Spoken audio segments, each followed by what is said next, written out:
के साहब नमाज पढ़ाते हैं यहाँ, ये बच्चे तो हिंदुओं के ही पढ़ रहे हैं। इसमें कार्रवाई की है साहब, ना तो कोई जांच की है, डायरेक्ट कार्रवाई कोई भी कर सकता है। ये तो गलत है ये कार्रवाई करना, या जांच करके कार्रवाई करनी चाहिए। बार बार बच्चों को धमकाते हैं, ब्रेन वॉश करते हैं, इस्लाम धर्म अपनाने के लिए कहते हैं, राष्ट्रगान होने नहीं देते और कहते हैं इस्लाम धर्म अच्छा है, और महापुरुषों के नाम पर मुसलमानों को पढ़ाया जाता है। हिंदू हमारे महापुरुषों को नहीं पढ़ाते। मथुरा के स्कूल में नमाज, ब्रेन वॉश और राष्ट्रगान विवाद, हेडमास्टर सस्पेंड। लेकिन सच क्या है? सरकारी स्कूल में धर्म का विवाद या राजनीति का खेल? मथुरा केस की पूरी सच्चाई। बच्चों का ब्रेन वॉश या झूठा आरोप? मथुरा स्कूल विवाद की ग्राउंड रिपोर्ट। नमाज बनाम राष्ट्रगान, मथुरा के स्कूल से उठे विवाद की पूरी कहानी। मथुरा स्कूल विवाद, हेडमास्टर पर गंभीर आरोप, जांच से पहले सस्पेंशन पर सवाल। मैं सादिक खान और आप देख रहे हैं इंडिया खबर टीवी। दोस्तों, हम बात कर रहे हैं मथुरा की, वो मथुरा जो भगवान श्री कृष्ण की नगरी है। लेकिन इसी पवित्र नगरी से एक ऐसा मामला सामने आया है जिसने पूरे इलाके में हलचल मचा दी है। एक सरकारी स्कूल, एक हेडमास्टर और उन पर लगे बेहद गंभीर आरोप। दोस्तों, आरोप यह है कि छोटे छोटे बच्चों का ब्रेन वॉश कर रहे थे और इस्लाम को बेहतर बताते थे और हिंदू धर्म को खराब बताते थे। इतना ही नहीं, कहा गया कि स्कूल में जबरन नमाज पढ़वाई जाती थी और राष्ट्रगान तक बंद करवा दिया गया था। शिकायत हुई, प्रशासन हरकत में आया और सिर्फ 24 घंटे के अंदर हेडमास्टर को सस्पेंड कर दिया गया। लेकिन जब हमारी टीम और मीडिया मौके पर पहुंची, जब बच्चों से बात हुई, जब माता पिता और गांव वालों से सच्चाई जानी गई, तो पूरी कहानी बदलती नजर आई। कई बच्चों ने कहा, सर ने कभी धर्म की बात ही नहीं की। कई माता पिता ने कहा, यह पूरा मामला राजनीति से जुड़ा हो सकता है। और गांव वालों ने तो यहां तक दावा कर दिया, इस विवाद के पीछे जमीन का झगड़ा भी हो सकता है। अब सवाल उठता है, क्या सच में स्कूल में धर्म के नाम पर खेल चल रहा था, या फिर एक शिक्षक को किसी साजिश के तहत फंसाया गया? आज हम आपको इस पूरे मामले की ground report step by step सभी पक्षों के साथ दिखाने वाले हैं। तो दोस्तों, वीडियो को आखिर तक जरूर देखें, क्योंकि इस कहानी का सच आपको हैरान कर सकता है। मथुरा के एक सरकारी स्कूल में एक ऐसा बवाल मचा है जिसने पूरे इलाके को दो हिस्सों में बांट दिया। हेडमास्टर पर आरोप लगा कि वो बच्चों का ब्रेन वॉश कर रहे थे, इस्लाम को अच्छा, हिंदू धर्म को खराब बता रहे थे। यहां तक कि स्कूल में जबरन नमाज पढ़ाई जा रही थी और राष्ट्रगान बंद कर दिया गया था। लेकिन जैसे ही सच्चाई सामने आई, पूरी कहानी पलटती नजर आई। आखिर सच क्या है? क्या स्कूल में धर्म के नाम पर खेल चल रहा था, या फिर यह पूरा मामला राजनीति और जमीन विवाद का है? आज हम आपको इस मामले की पूरी कहानी स्टेप बाय स्टेप बताएंगे। दोस्तों, बिना किसी मिलावट के मामला शुरू कैसे हुआ? मथुरा के नौहजिल इलाके के प्राथमिक विद्यालय नगला हुमायूं से यह विवाद शुरू हुआ। 30 जनवरी को बीजेपी नेता दुर्गेश प्रधान ने बेसिक शिक्षा अधिकारी को शिकायत भेजी। उन्होंने आरोप लगाया कि स्कूल के हेडमास्टर जान मोहम्मद बच्चों को इस्लाम अपनाने के लिए उकसाते हैं, नमाज पढ़वाते हैं और हिंदू देवी देवताओं का अपमान करते हैं। शिकायत मिलते ही शिक्षा विभाग हरकत में आया और सिर्फ 24 घंटे के अंदर हेडमास्टर को सस्पेंड कर दिया गया। सस्पेंशन के बाद हेडमास्टर की तबीयत बिगड़ गई और वो अपने घर आगरा चले गए। अब सुनिए स्कूल की असली तस्वीर। जब पत्रकार टीम मौके पर पहुंची तो पूरा माहौल अलग नजर आया। स्कूल में कुल 235 बच्चे पढ़ते हैं। इनमें 89 मुस्लिम और बाकी हिंदू बच्चे हैं। स्कूल में 8 का स्टाफ है, जिसमें 7 हिंदू और सिर्फ हेडमास्टर मुस्लिम है। अब सवाल उठता है, अगर स्कूल में धार्मिक माहौल बनाया जा रहा था तो बाकी स्टाफ क्या कर रहा था? आरोप लगाने वालों का दावा, बीजेपी नेता का कहना है कि स्कूल में बाहर से तबलीगी जमात के लोगों को बुलाया जाता है, जो बच्चों पर इस्लाम अपनाने का दबाव बनाते थे।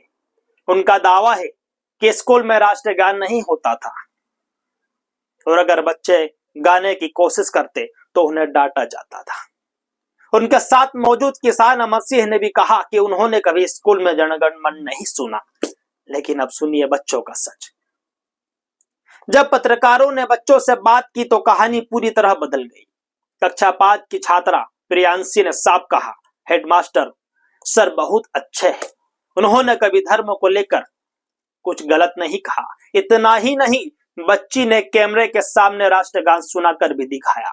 दूसरे बच्चों ने भी कहा, कभी नमाज पढ़ने को मजबूर नहीं किया गया और स्कूल में हिंदू मुस्लिम जैसा कोई माहौल नहीं था।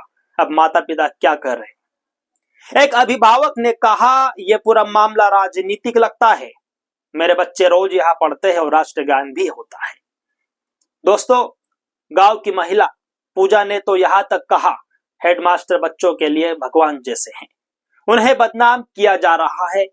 किसान इंद्रपाल ने कहा, मेरे बच्चे इसी स्कूल में पढ़कर आगे पढ़ाई कर रहे हैं, हेडमास्टर ने कभी धर्म के नाम पर भेदभाव नहीं किया। अब सामने आई सबसे बड़ी वजह, गांव वालों का कहना है कि स्कूल में बाउंड्री वॉल बनाने को लेकर विवाद चल रहा था। स्कूल से लगी जमीन को लेकर कुछ लोग विरोध कर रहे थे और शक जताया जा रहा था कि उसी विवाद के चलते शिकायत करवाई गई। स्कूल स्टाफ का बयान, स्कूल की शिक्षिका ने कहा, हेडमास्टर ने कभी किसी के साथ भेदभाव नहीं किया, वो हमेशा बच्चों और स्टाफ का सहयोग करते हैं। उन्होंने यह भी कहा कि बिना जांच के सस्पेंड करना गलत फैसला होता है। हेडमास्टर का जवाब फोन पर, हेडमास्टर जान मोहब्बत ने कहा कि सभी बच्चों को बराबर मानता हूं, मुझे नहीं पता मेरे खिलाफ आरोप किसने लगाए। उन्होंने कहा कि तबीयत ठीक होने के बाद वो जांच में पूरा सहयोग करेंगे। बड़ा सवाल, अब इस पूरे मामले में सबसे बड़ा सवाल यही है, क्या यह मामला धर्म का है या फिर राजनीति और जमीन विवाद की लड़ाई है। फिलहाल जांच टीम बनाई गई है और अब सभी की नजर रिपोर्ट पर टिकी हुई है। दोस्तों, सच चाहे जो भी हो, लेकिन अगर स्कूल जैसे पवित्र स्थान को राजनीति का मैदान बनाया गया तो सबसे बड़ा नुकसान बच्चों के भविष्य का होगा। इजाजत दीजिए, धन्यवाद। 30 तारीख को बीजेपी के मंडल अध्यक्ष दुर्गेश प्रधान जी के द्वारा शिकायत की गई कि जो जान मोहम्मद प्रधानाध्यापक है नौझील के, वो कहीं ना कहीं इस्लामीकरण का प्रयास कर रहे हैं और स्कूल के बच्चों को नमाज पढ़ाने पर मजबूर करते हैं। इस टाइप की शिकायतें मुझे मिली गई तो मैंने तत्काल प्रभाव से प्रथम दृष्टया आरोपों को गंभीर प्रवृत्ति का मानते हुए उनको निलंबित किया। लेकिन ये जो निर्णय है वो अंतरिम निर्णय है। अंतिम निर्णय जो जांच समिति की रिपोर्ट आएगी उसके अधीन रहेगा। तो क्या ऐसा कोई वीडियो या ऐसी कुछ फोटो या ऐसी कोई चीज आपके संज्ञान में आई जिसके बाद ये कार्रवाई की? अभी मेरे संज्ञान में वीडियो और फोटोज नहीं आई हैं और क्योंकि इस्लामीकरण करना भी अपने आप में एक गंभीर आरोप है तो उसको ध्यान में रखते हुए मैंने उनको निलंबित किया। इसीलिए मैं बोल रही हूँ कि ये जो मैंने निलंबन जो किया है वो अंतिम नहीं है, अंतरिम है।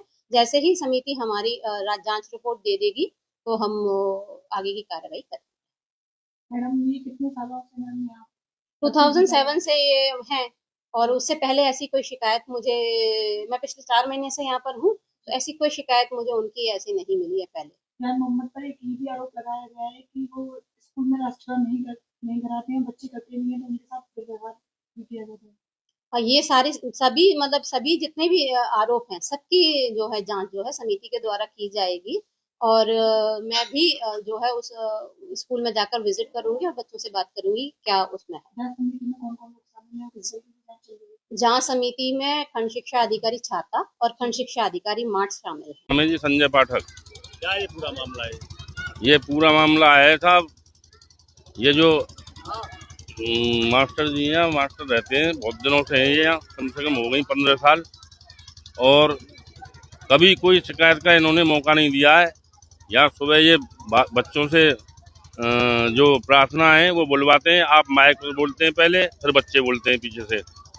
ना आज तक इन्होंने कभी ये कह रहे हैं कि साहब नमाज पढ़ाते हैं, या ये बच्चे तो हिंदुओं के ही पढ़ रहे हैं। इसमें अगर कोई बच्चा नमाज की कहता किसी से, जैसे गार्जियन से मुझसे कहता मेरा बच्चा, मेरे भी बच्चे पढ़ रहे हैं इसमें। अब कार्रवाई हो गई, इसे कार्रवाई की है साहब, ना तो कोई जांच की है, डायरेक्ट कार्रवाई कोई भी कर सकता है। ये तो गलत है ये कार्रवाई करना, या जांच करके कार्रवाई करनी चाहिए। बार बार बच्चों को धमकाते हैं, ब्रेन वॉश करते हैं, इस्लाम धर्म अपनाने के लिए कहते हैं, राष्ट्रगान होने नहीं देते और कहते हैं इस्लाम धर्म अच्छा है और महापुरुषों के नाम पर मुसलमानों को पढ़ाया जाता है। हिंदू हमारे महापुरुषों को नहीं पढ़ाते, इस तरीके की इनकी शिकायतें अन्य लोगों से आ रही थी, तो हमने इसको लेकर के शिकायत की।